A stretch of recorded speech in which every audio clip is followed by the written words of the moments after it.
Radhe Radhe everyone, कैसे हैं आप लोग सब। आई होप सब अच्छे होंगे। दोस्तों, शारदीय नवरात्रि की आप सभी को हमारी तरफ से ढेर सारी शुभकामनाएं। तो दोस्तों देखिए, नवरात्रि आज शुरू से हो गए हैं और सभी अपने घर में धूमधाम से नवरात्रि, शारदीय नवरात्रि की तैयारियों में लगे हुए हैं। तो हमने किस तरीके से सुबह अपना पूजा की है, तो वही आप लोगों के साथ में सरल और संपूर्ण पूजा विधि मैं आप लोगों के साथ में शेयर करूंगी। बिल्कुल सरल विधि। तो दोस्तों देखिए, माता रानी की कृपा सब पे बनी रहे, बस यही माता रानी से हम कामना करते हैं और अपना आशीर्वाद वो सब पे बना के रखें। तो इस तरीके से हमने अपनी पूजा संपूर्ण करनी है। तो दोस्तों देखिए, एक चौकी लगा लेनी है। मैंने बिल्कुल मंदिर के साथ में ही अपना, जहाँ मेरा मंदिर है ना, वहीं पे ही उसके पास में ही मैंने माता रानी की चौकी लगाई है। आप लाल, हरा, पीला कोई भी वस्त्र ले सकते हैं। तो यहाँ पे मैंने ग्रीन कलर का ये वस्त्र बिछाया है, क्योंकि तीनों ही रंग बिल्कुल शुभ होते हैं पूजा के लिए। तो थोड़े से हम अक्षत रखेंगे और अक्षत रख के सबसे पहले हम अपनी 9 देवियों को विराजमान करेंगे। तो मेरे पास ये तस्वीर है माता रानी की, वो ही मैंने विराजमान की है। अब इसी के साथ में दोस्तों हम कलश स्थापना करेंगे, क्योंकि सबसे पहले हम कलश की स्थापना करते हैं, उसके बाद में आगे पूजा करते हैं। तो सबसे पहले देखो दोस्तों, ये मिट्टी मैंने पहले ले ली थी और इसको ना हल्का सा हम पहले से भिगो देंगे, क्योंकि पहले से अगर मिट्टी थोड़ी सी नम रहती है ना, तो उसमें जवारे अच्छे से उग जाते हैं। तो इस तरीके से हमने थोड़ी सी अपनी ये जो मिट्टी है ये गीली कर देनी है। अब इसके साथ में हम जवारे उगाएंगे, क्योंकि जवारे बोने का शारदीय नवरात्रियों में बहुत बड़ा महत्व होता है और बहुत ही शुभ माना जाता है।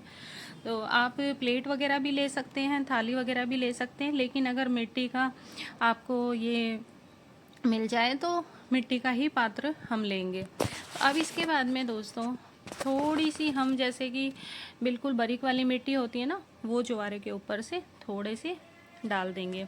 और ये जवारे, कलश की स्थापना ना माता रानी के राइट तरफ होनी चाहिए। जैसे हम बैठे तो हमारे सामने एकदम लेफ्ट की तरफ, इस तरीके से माता रानी के राइट की तरफ, जिधर शेर का मुंह रहता है उस तरफ हमें कलश की स्थापना करनी होती है।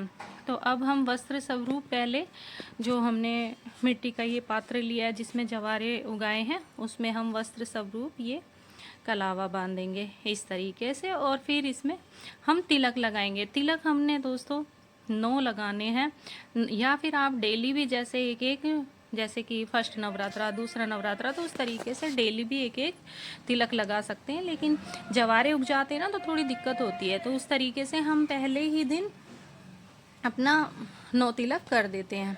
अब लेंगे हम शुद्ध जल। शुद्ध जल में दोस्तों हम थोड़ा सा गंगा जल डालेंगे, क्योंकि गंगा जल शुद्धता का प्रतीक होता है। और इसमें हम थोड़ा सा गंगा जल डाल के सिक्का, लौंग, सुपारी, हल्दी और इलायची, ये हम 5 चीज़ें अपने कलश में डाल देंगे। कलश का हम पूजा कर लेंगे और उस पर हम स्वास्तिक बना देंगे। तो इस तरीके से अब देखो, या तो आप बंच में भी ये आम के पत्ते ले सकते हैं, नहीं तो आप अलग अलग से भी ले सकते हैं। और आम के पत्ते आपको ना मिले तो दोस्तों आप अशोका के पत्ते भी ले सकते हो। मैं ये बंच में लेके आई थी, क्योंकि ये बंच में ना, इसमें क्या होता है कि काफ़ी लंबे चल जाते हैं। 9 दिन हमारे माता रानी की पूजा करनी है, तो उस तरीके से हमें इसमें लेके आई हूँ, क्योंकि इसमें हरे भरे रहेंगे, कई दिन चल जाएंगे उस तरीके से। अब इसके साथ में दोस्तों हम नारियल ले लेंगे, जटा वाला नारियल होना चाहिए। इसको तिलक लगाएंगे, चुनरी पहनाएंगे, वस्त्र स्वरूप कलावा पहनाएंगे। तो इस तरीके से हमने अपना नारियल, और नारियल रखने से पहले एक प्लेट लेंगे, प्लेट में अक्षत रख के वो हम अपने कलश के ऊपर रखेंगे। और कलश दोस्तों आप मिट्टी का भी ले सकते हैं, नहीं तो आप जैसे किसी भी धातु का ले सकते हैं। तो मैं यहाँ पे धातु का ले रही हूँ, क्योंकि मिट्टी के कलश में क्या होता है, पानी ना जल्दी सूख जाता है, लंबा चल नहीं पाता है। तो इस तरीके से मैंने ये धातु का लिया है, और इसके ऊपर थोड़े अक्षत रख के फिर हम कलश की स्थापना करेंगे। और कलश का स्थापना करने के बाद में जो हमने नारियल रखा है ना, ये हमारी तरफ से मुख होना चाहिए। अब दोस्तों हम करेंगे दिया प्रज्वलित। अग्नि हमारी पूजा की साक्षी होती है, तो सबसे पहले हमने दिया प्रज्वलित करना है। और उसके बाद में दोस्तों हम हाथ जोड़ के अपनी माता रानी से निवेदन करेंगे, माता रानी 9 दिन तक हमारे घर में विराजमान रही है और अपना आशीर्वाद अपने परिवार पे बना के रखिए। पूजा में कोई भी रही कमी के लिए क्षमा याचना करेंगे, और माता रानी 9 दिन के लिए कोई पूजा में अड़चन ना आए, इस तरीके से हम माता रानी से कामना करेंगे। तो इस तरीके से करने के बाद में हम थोड़ा सा जल लेके और भाव स्वरूप सबको स्नान करा देंगे। कलश है, माता रानी हमारी 9 देवियां हैं और दिया जैसे हमने प्रज्वलित किया है, तो इस तरीके से हम भाव स्वरूप स्नान करा देंगे। दोस्तों, मैंने गणेश जी की स्थापना यहाँ पे नहीं की है, आप गणेश जी की स्थापना भी सबसे पहले करिए, क्योंकि गणेश जी की पूजा मैंने इसलिए नहीं की है क्योंकि साथ में ही मेरा मंदिर है, उसमें मेरे गणेश जी विराजमान है। तो सबसे पहले मैंने वहाँ पे पूजा की है, फिर मैं यहाँ पे पूजा आप लोगों के साथ में शेयर कर रही हूँ। और अगर आप अलग से चौकी लगाते तो आप जरूर गणेश जी विराजमान करते, लेकिन मेरे साथ में ही हैं तो मैंने अलग से नहीं किया है, मंदिर में ही किया है। अब दोस्तों, माता रानी को चुनरी हमें जरूर समर्पित करनी है। आप कलावा भी समर्पित कर सकते हैं, नहीं तो अगर चुनरी अगर हो तो बहुत ही जरूरी है माता रानी की चुनरी। तो चुनरी हमने समर्पित कर दी है, कलावा हमने समर्पित कर दिया है सबको। अब हम तिलक लगाएंगे अपनी 9 देवियों को, कलश को, दिए को, सबको। थोड़े से हम अक्षत समर्पित करेंगे। अक्षत साबुत होने चाहिए दोस्तों, खंडित वाले नहीं होने चाहिए। तो इस तरीके से हमने अक्षत समर्पित करना है। और दोस्तों देखो, 9 दिन हम बहुत ही भाव से, श्रद्धा से अगर पूजा करते हैं तो माता रानी हमारी मनोकामना जरूर पूर्ण करती है और अपना आशीर्वाद सब पे वो बना के रखती है। तो इस तरीके से हमने पूजा करनी है। फिर हम फूल समर्पित कर देंगे। फूल अगर लाल मिल जाए तो बहुत अच्छी बात है, नहीं तो कोई भी फूल मिल जाए, क्योंकि माता रानी का जो कलर है उनको लाल रंग बहुत ही पसंद है। लाल कलर के फूल, कोई भी चीज़ होती है उनको बहुत पसंद है। तो उस तरीके से हमने फूल समर्पित कर देने हैं, अक्षत हमने समर्पित कर दिया। अब हम तिलक सबको लगाएंगे। कलश को हमने पहले ही कर दिया था, लेकिन नारियल को, दिए को, सबको हम तिलक लगाएंगे। अब इसके साथ में दोस्तों देखो, भोग हमने समर्पित करना है। भोग पतासे का, लौंग के जोड़े का भोग हमारी माता रानी को अधिक प्रिय है। तो पतासे का हमने लौंग समर्पित कर, कोई भी ऋतु फल, जैसे कि अभी के टाइम में जो भी फल आ रखा हो, फल हम समर्पित करेंगे।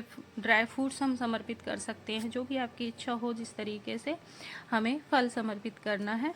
और 1 लोटा जल का हमने अवश्य अपनी पूजा में रखना है। पूजा होने के बाद में इसको सूर्य भगवान को या किसी भी हम गमले में चढ़ा सकते हैं। अब इसके साथ में देखो, अगर आपने दुर्गा सप्तशती का पाठ करना है तो दोस्तों दुर्गा सप्तशती का पाठ भी आप पूजा के बाद में कर सकते हो। माता रानी का हमें श्रृंगार समर्पित करना है, चूड़ी, बिंदी, मेहंदी, जो भी आपके पास हो, 16 श्रृंगार, उस तरीके से आप माता रानी का श्रृंगार समर्पित कर दीजिए। दक्षिणा हमने समर्पित करना, पूजा में रही कमियों की पूर्ति के लिए हमें दक्षिणा समर्पित करनी होती है। और ये दोस्तों आप डेली भी कर सकते हो, या एक दिन फर्स्ट डे, जैसे आज नवरात्रा फर्स्ट है तो उसमें आप पहले दिन ही दक्षिणा समर्पित कर सकते हैं। अब दोस्तों देखो, अग्यारी के लिए हमें क्या करना है, भोग के लिए हमें क्या करना है। तो अगर आपके पास कंडा हो तो बहुत अच्छी बात है, नहीं तो आप जो हमारे पास कपूर होता है, कपूर पे हम माता रानी का भोग लगाएंगे। तो वो दिया भोग मैंने प्रज्वलित कर दिया है। अब हम जो हमने भोग लगाया था पतासे का, हम पतासा लेंगे और लौंग लेंगे। लौंग हम ऐसी लेंगे जिस पे आगे फूल हो, खंडित नहीं होनी चाहिए। तो एक लौंग का जोड़ा हमने माता रानी का और एक पतासे का भोग हमने अवश्य लगाना है। माता रानी इसी भोग से प्रसन्न हो जाती है। तो ये हमारी पूजा थी दोस्तों। अब हमें जो धूप दीप है ये दिखा के आरती करनी है और माता रानी से कमी कोई पूजा में रही हो उसके लिए क्षमा याचना करनी है हाथ जोड़ के। बस इस तरीके से हमने 9 दिन तक अपने माता रानी की पूजा करनी है और दोस्तों उनका आशीर्वाद लेना है। सुख शांति बनाए रखे माता रानी सब पे अपनी कृपा दृष्टि। जय माता।